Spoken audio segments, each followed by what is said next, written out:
a code red for humanity. Curb emissions and dramatically reduce consumption or face a world that is fundamentally different. When Kermit the Frog sang, "It's not easy being green," I want you to know that he was wrong. He was wrong. There is no planet B. There is no planet blah. Blah, blah, blah, blah, blah, blah. It is unequivocal that human activities are responsible for climate change. If unprecedented changes are not made and made soon, there will be irreversible damage to the planet. Zero carbon. East Hall.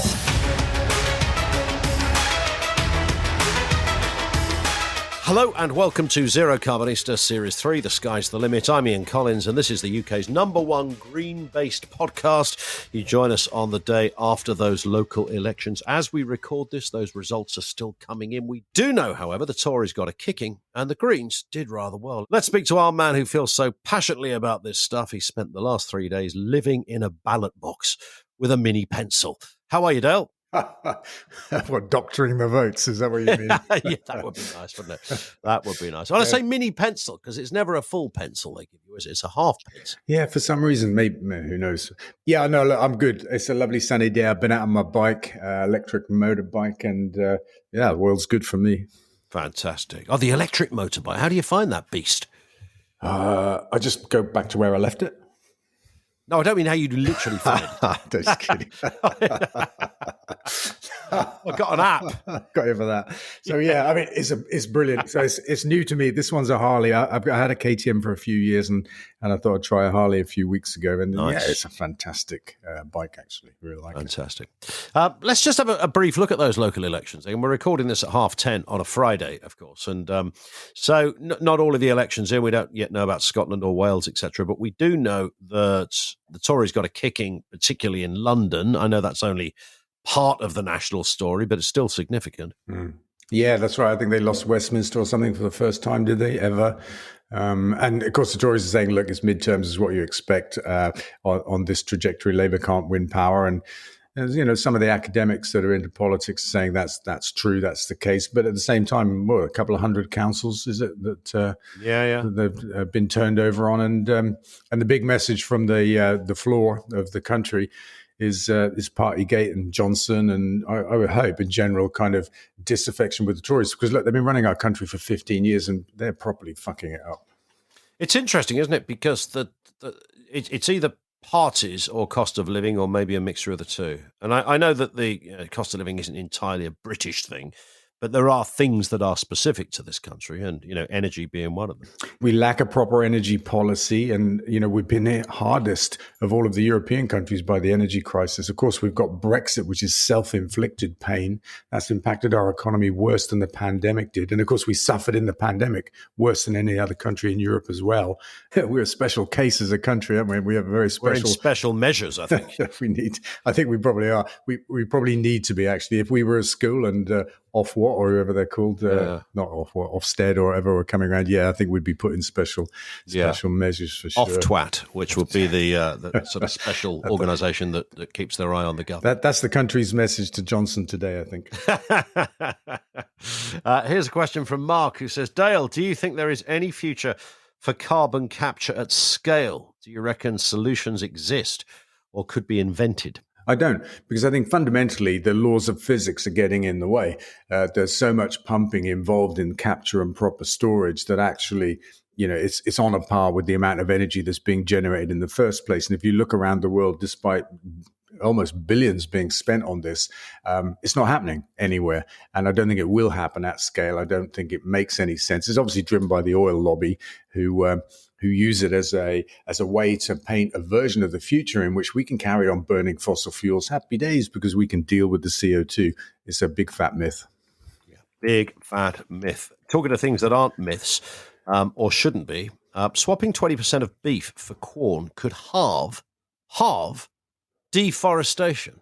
That's an extraordinary headline. That is incredible, yeah. I mean, if it was 50%, you might think that kind of works out, wouldn't you? Do you know what I mean? That means correct, yes. Yeah. But in fact, it's an even greater benefit for a lesser compromise, if you like. I guess it speaks to the inefficiency of beef farming compared to other animal farming. So when you look at the merit order of what you put into an animal compared to what you get back out, beef is at the bottom of that. 10 times more protein goes into a cow than you get back out, whereas chickens, who are also responsible for deforestation, are much more efficient. So it'll be about that.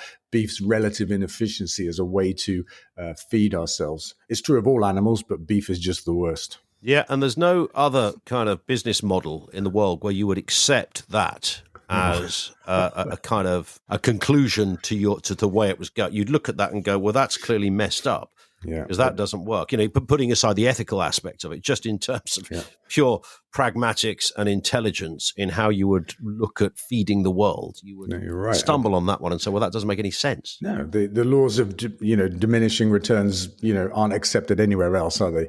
You don't stick far more in than you get back out anywhere else. And at the same time, what comes back out is actually polluting to our bodies. It's like we stick 10 kilograms of protein into a cow, we get one back out, but it's dirty protein, And bit of a myth that we need animal protein. Animals don't make protein; they eat plant protein like we do, and that's how it accretes into their bodies. Animals are a middleman; they are middlemen in our diets, and we don't need them. We can just eat the plants that we feed animals. Here's a question from Nick on Facebook. Come on, Dale. Where is the hovercraft, and how's your camper van conversion going? I hope to see one or the other fully charged last weekend. What happened? Oh, bummer, yeah. Next year, I reckon, we'll bring the hovercraft. I'm going to see it in a week or two. The guys have done a really great job with it. It's been test flown, tethered to the ground. It's run for 70 minutes on its battery, which is in accordance with all of the theoretical calculations and stuff. Yeah. And is very good. It's looking smart, and I think it's going to work really well. So I'm off down there in a week or two with any luck. Cool. Camper van. Just two things on that. One, it's tethered to a rope and it's in the air. What's happening here? What is it, a balloon or a hovercraft? Yeah, it's a short tether. It's just to keep it in one place. I see. So it's gliding, as it were. So floating, rather. Yeah, floating. That's it. Replicating what it will be doing on water, as it were. In terms of why he says, I wanted to see one or the other last weekend, what's Nick referring to there? Oh, the Fully Charged show in Farnborough. This is like the annual. Oh, sorry, I misread. Yeah. He said I wanted to I thought he said he wanted to see them fully charged last weekend. I thought it was a directive from Nick. Yeah, that's right. No, it wasn't that at all. Fully Charged show, load of fun. I went there. It's Bobby Llewellyn's thing, isn't it? Yeah. For people that don't know, he's got a YouTube channel of the same name. Not as good as this. Obs. Correct. The van conversion. What's going on there? Because this was going great guns. Is progress still being made? Yeah, definitely. The guys were at the Fully Charged event, and we had a good chat. Hoping to have it on the road in July, in time to go to Glastonbury. But yeah, it's looking good. It's going to have it has already now, 100 kilowatt hour battery, split in 3 locations in the camper van without interfering in the camper van space, which is a feat of engineering. There's been some motor mix-up, slow deliveries from China, and also they sent the wrong voltage. So we'll have the motor maybe in a couple more weeks. And we're just now getting into the overlander cosmetic side of life, which is quite exciting, the big wheels and that kind of stuff, So that's going to be fun. Absolutely. Here's a headline. Climate skeptic think tank receives funding from fossil fuel interests. Yeah. As me old nan would say, bugger me backwards. Who'd have thought it, Dale? Yes, right. I was going to say, file that in the tell us something we don't know category, right? Correct. Yeah. So what's happening here? This is the influential think tank that has led the backlash against government's sort of net zero policy. Yeah, getting funds from groups with interests in oil and gas and the like. This is according to documents. Which they previously denied. And now they're denying that they're actually people that have oil and gas interests, even though they have millions invested in fossil fuel companies. They're saying, because those shares are inherited, it doesn't mean they have an oil and gas interest. Yeah. It's like, oh, right, okay. So what do we make of this then? I mean, is it fine as long as they fess up? Well, it would have been fine if they had fessed up. And even now they're not fessing up. They're saying, no, there's nothing to see here. The fact that these people own tens of millions of pounds worth of shares in fossil fuel companies doesn't affect anything. That's not why they're donating to this climate skeptic, think tank that's trying to campaign for the continuing use of fossil fuels. Of course, there's no link there. Question in from Joe, which is kind of reference what we said at the beginning. Feels like voters are sending the Conservatives a message. Do you agree? I think the only thing I think is interesting about that was the message big enough, because there was a suggestion this was going to be a bloodbath for the Tories, because we've seen in previous elections Blair and Miliband really pick up when they were out of office, when Labour were out of office, really, kind of annihilate the Tories. And it's not quite happened in that respect. It's been a bit more of a complex picture with the Greens, actually, and the Lib Dems doing rather. Yeah. And as I say, the academics able to look at the data and say, while it's a, fairly decent result, it's probably a midterm thing, or in accordance with, the kind of thing you might see in midterms. I don't accept that analysis completely, because there's more to it than numbers, right? Like the loss of Westminster and things like that. And the kind of things that are being said on the street, by voters and stuff like that. Hopefully it's a sign of more to come, because I feel that Keir Starmer's been finding his voice lately, having been relatively quiet in the pandemic. I feel that he's come out, become much more overtly critical of Johnson and the Tories. And I imagine that will ramp up between now and the next election, whenever that comes. Yeah. I mean, is there a sense, though, that Keir isn't, these are large open goals, as some see it, and he's not scoring as regularly as he needs to be. I'm loving the football metaphor. I was trying to keep them going. It's just a game of two halves, isn't it? So. Yeah. I mean, there's a lot of media commentary around that, and that he's not cutting through. He's not got enough character, or God knows what. But look, we've got a character, right, as Prime Minister now, and we see what that achieves. We need a serious Prime Minister, I think. I think come the election and the debates on TV and all that kind of stuff around the election, I think the scale of the failure of Johnson and his government will become even more apparent, I think so. What's interesting, though, about us having this conversation is that when you talk to sort of diehard, I wouldn't even say conservatives, diehard right-wing thinkers, diehard right-wing voters, that one of the reasons they hate Johnson is because he's too obsessed, they say, with green and environmental issues. Yeah.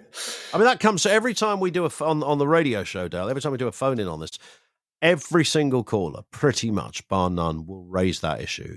Ditch the green stuff, get rid of the environmental shit, and then we'll vote for him. But at the moment, they see him as being too focused on the very issues that you think he's lacking focus. Yeah, I think that position doesn't, bear any scrutiny. If you look at what the government are doing on green stuff and what's being spent on it compared to other stuff, there's no merit in that. There's no logic. There's no fact in that. Johnson talks a good talk, but he isn't doing anything about it. And I think maybe it's partly because these people have bought into the narrative that it's green stuff that's causing high energy prices. I've been on a load of radio interviews with right-wing commentators and politicians that claim exactly that. When actually, it's responsible for a fraction of the price rise on our energy bills, and also reckoned to have saved us billions of pounds in the last 10 years in any event. It would have been worse without the green energy that we have, quite clearly. So it's weird, isn't it? But it probably explains why there's such a split between left and right in politics. It's about how we see the world. Here's one. And this story, I was reminded of this story, actually. I was thinking of when I was a kid, we used to go to, this is going to sound very glamorous, Dale, we used to go to Scunthorpe for our holiday. Scunthorpe. As my old nan would say, what a shithole. So we go to Scunthorpe for these little holidays to see the family up there. The remarkable thing about going to Scunthorpe was we always had to stop on the way and stop on the way back so that my dad could clean the windscreen. And that was because it was loaded with insects, because your windshield it was just one of those things, wasn't it? If you drove at length for a period of time, your windscreen, your car was covered in these things. And now we learn insect numbers have plunged by 60% since 2004. I mean, this is like yesterday, really, in relative terms. Yeah. So this is a huge concern. It's not just about what doesn't hit your windscreen any longer. It's about all manner of things that simply do not exist anymore. Yeah, I mean, it's an essential part of the food chain, isn't it? Obviously not for us. Well, I mean, it is because we're all part of that. But, we talked about it the other day, didn't we? As a biker, I was saying to you that, as a teenager or something like that, you couldn't ride a bike without goggles or a visor because, you just get so much stuff in your eyes. You couldn't function. And same with cars, having our windscreens plastered was normal. 60% is massive. And, it's driven by industrial farming. It's driven by the amount of land we've taken from wildlife and what we do on that land with our toxic chemicals, fertilizers and pesticides. And it all comes back to the same thing, our choice of diet. If we were plant-based instead of animal-based, as a country, we could free up 75% of all farmland and give it back to nature. Question here from Evie on Twitter. Dale, there's no home in football for politics. Is Evie having a swipe at you there? Listen, for me, it's not politics. This is about what's happening in our world. This is about injustice. It's about human rights. It's about the equal applications of international law. That's why we raised the Palestinian flag, just to highlight the incredible double standards and different treatment of the conflict in Ukraine with the conflict in Palestine, where you've got all the same ingredients and a completely different approach from the countries of the world that collectively are known as the West. Do you think the Palestinian ambassador attended an FGR game? Of course, it was last Saturday, wasn't it? Do you think it's that's the catalyst for the question? That and the flag. I mean, the flag was the catalyst for the ambassador to come to a game, and it's all part and parcel, really. People are basically turning it into a Jewish issue, right?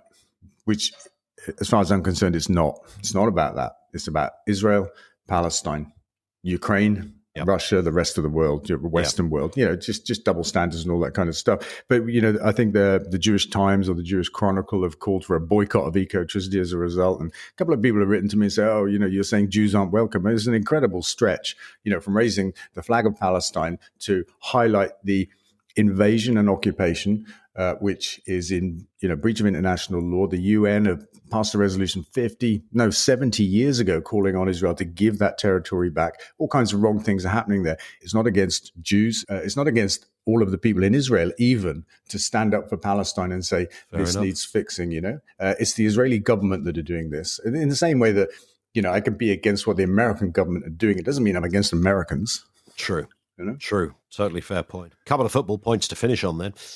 It's interesting because there was actually on one of the Guardian sports blogs a story that football must do more to tackle climate change. So you're not alone in thinking that there are certain events that do correlate in anything that has a profile, football being one of them. And certainly Barney Weston was writing a piece that football must do more on climate change. Yeah, it's interesting because when we began at Forest Green in 2010, people said exactly the same thing to us as Evie has just said, and other people do say about politics. I mean, one of my answers to that is that politics gets involved in football, so why not? But I don't think the Palestinian issue is a political issue per se. But the environment thing, people said the same thing to us, is, what's football got to do with the environment? Keep it out of football, blah, blah, blah. And now is center stage. I mean, absolutely. And, we're part of that campaign group that have called for the government in this big reset, when they impose a regulator on football, bring in some sustainability criteria. That word is not in the government's fan-led football review anywhere in the document. It's a massive missed own goal, not at this point in time, to build sustainability into the reset of football. And a football question to finish on. Christian on Facebook. Come on, Dale, spill the beans. How many new players this summer hoping to keep the squad together? Yeah, so second part of that first, definitely hoping to keep the squad together. And the extent to which we're successful in that will dictate how many new players we need. And at this point, we just can't know because everybody keeps their cards close to the chest until the season has ended. And then the horse trading begins. And, probably in a few more weeks, we'll have a much better idea of how many new players we're going to need. Perfect. Dale, we'll speak in a week. I think it's going to be a busy week, actually. So I'm sensing already that this time next week, our agenda will be probably triple what it is this week. Oh, what's going on? I just think there's a lot happening. We're going to get the sort of the more of the analysis of the election results. I think there might be some announcements on cost of living. The energy issue, I think, is going to clearly remain bubbling away there. And we'll finish the season as well. And the season finishes with too. Tomorrow's game. Yeah, and the sun is out. So. Yeah, there's some hot weather coming, as I understand it. Dale, speak next week. I'm off to get my bike. I hope it's Good where man. I left it. You remember where you left it. Yes.